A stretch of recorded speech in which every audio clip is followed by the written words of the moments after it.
नमस्ते दोस्तों यूँ तो बात हम बहुत कर लेते हैं, लेकिन आज कुछ अलग विषय पर बात करते हैं। अलग विषय अर्थात हिंदी भाषा का महत्व। दोस्तों, हिंदी भाषा में मैं जब बात करती हूँ ना, मुझे अपनेपन का एहसास होता है। क्यों पता है? क्योंकि मुझे लगता है कि मेरे दिल की बात आप तक पहुँच जाती है। लेकिन कब? जब मैं हिंदी में बात करती हूँ। दोस्तों, मैं एक बात आपके साथ शेयर करना चाहूँगी। जब मैं छोटी थी, मेरी माँ मुझसे बात किया करती थी, सुबह उठा किया करती थी। उठाते वक्त वो बोलती थी, अरे उठो, आँख नहीं खुल रही हैं क्या? अर्थात जब भी वो बात करती थी, कुछ खास, कुछ विशेष, कुछ अलग ढंग से मुझसे बात किया करती थी। हालांकि वो पढ़ी लिखी नहीं थी, लेकिन जब ऐसे बात किया करती थी, एक दिन माँ से मैंने पूछा, माँ आप इन शब्दों का प्रयोग कैसे करती हो?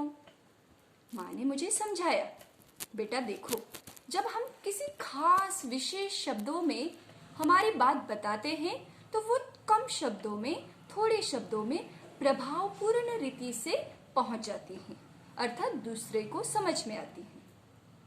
तो मैंने ये बात ध्यान में रखी। पता है दोस्तों, इसे हम हिंदी व्याकरण में मुहावरे कहते हैं।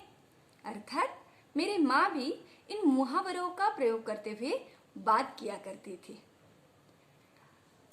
अभी मुझे इन मुहावरों का महत्व पता चल चुका है। जब हम मुहावरों को लेकर हमारी भाषा का प्रयोग करते हैं या हिंदी में बात करते हैं, तब वो और प्रभावशाली बन जाती है। दोस्तों, आज मैं एक ऐसी ही मुहावरों के साथ एक कहानी आपको बताऊंगी। कहानी मुहावरों की है, अर्थात मुहावरों की नहीं, लेकिन मुहावरों का प्रयोग करते हुए यह कहानी मैंने बनाई है। आप उसे गौर से सुनिए, आपके कान खुले रखिए और गौर से सुनिए। कहानी यूं है कि एक दिन माँ के आंखों का तारा, जो कि राम, आंखें दिखाकर अपना उल्लू सीधा करके आंखें चुराकर 9-2-11 होना चाहता था। जाते जाते बेटे को माँ बोली, अरे बेटा, शहर में जा रहा है अपने खिलौने लेने, थोड़ी मेरे लिए चूड़ियाँ भी ले आना। एक पल दो काम।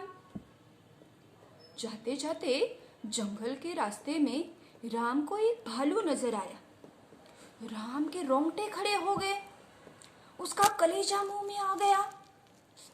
फिर राम ने साहस दिखाकर अपनी हिम्मत न हारी और फिर अपने सूझबूझ से पेड़ पर चढ़ गया। वाह! जैसे ही माँ को यह खबर पता चली, उनके सिर पर दुख का पहाड़ टूट पड़ा। राम की मदद की वहां सुनकर गांव वालों ने भी कमर कस ली और कंधे से कंधा मिलाकर उसकी मदद करने का निश्चय किया।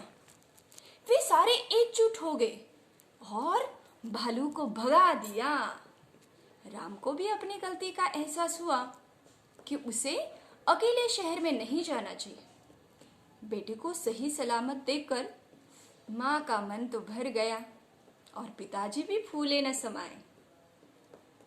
उसके बाद गांव में खुशियों के बादल छा गए और उसके परिवार के चेहरे पर 4 चांद लग गए।